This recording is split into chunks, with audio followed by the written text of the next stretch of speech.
से सारों वर्णों की उत्पत्ति, सारों युगों में भगवान के अवतारों है, सारों युगों के मनुष्य की आयु का निरूपण।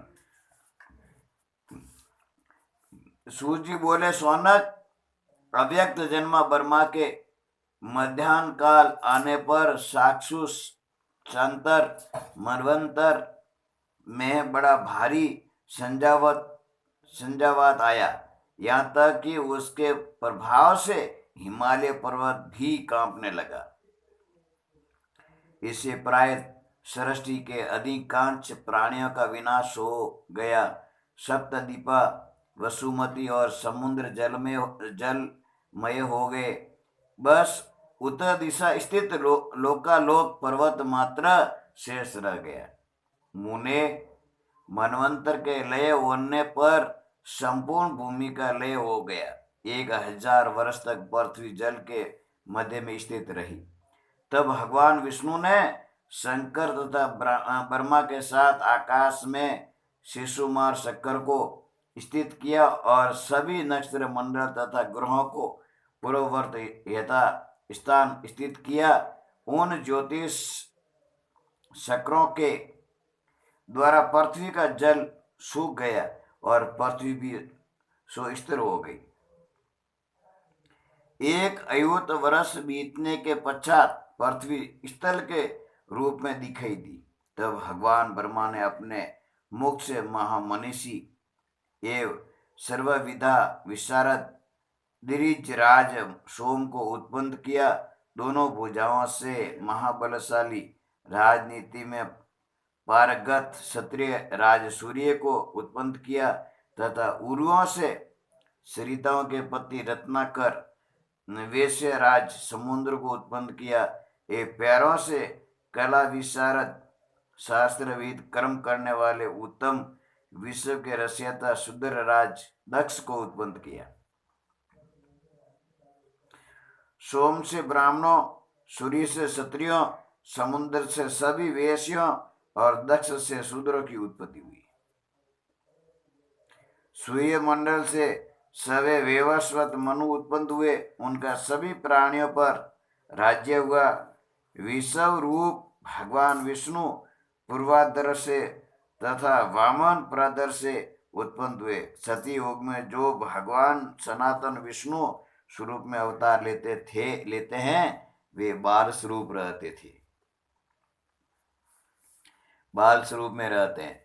उस समय मनुष्यों की परम आयु 400 वर्ष की थी, 400 वर्ष थी।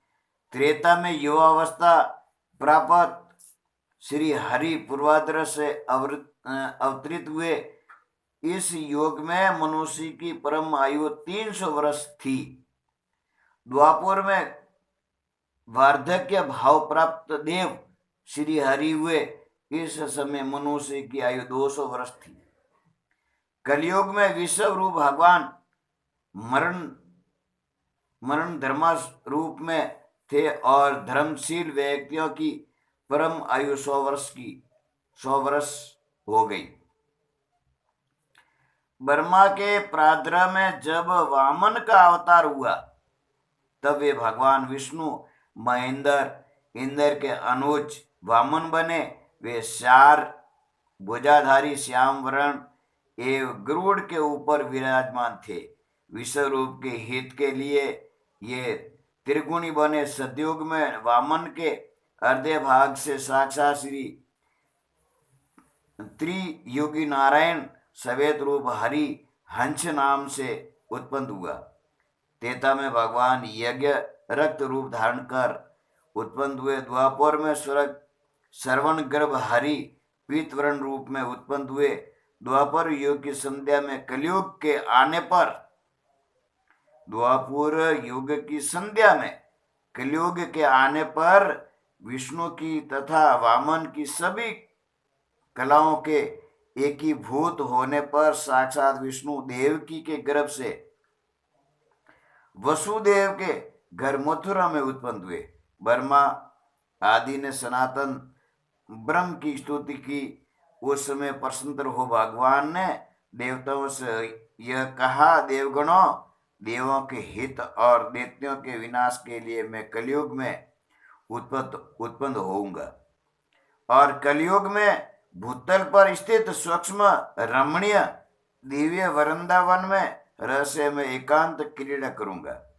और कलयुग में सभी श्रुतियां गोपियों के रूप में आकर रास मंडल में मेरे साथ रास क्रीड़ा करेगी। कलयुग के अंत में राधा से पार्थिव में इस रहस्यमयी क्रीड़ा को समाप्त कर कलिक के रूप में अवतीर्ण होऊंगा। कलयुग के अंत में प्रलय के बाद पुनः सतयुग में सत्य धर्म के रूप में प्रतिष्ठित होऊंगा।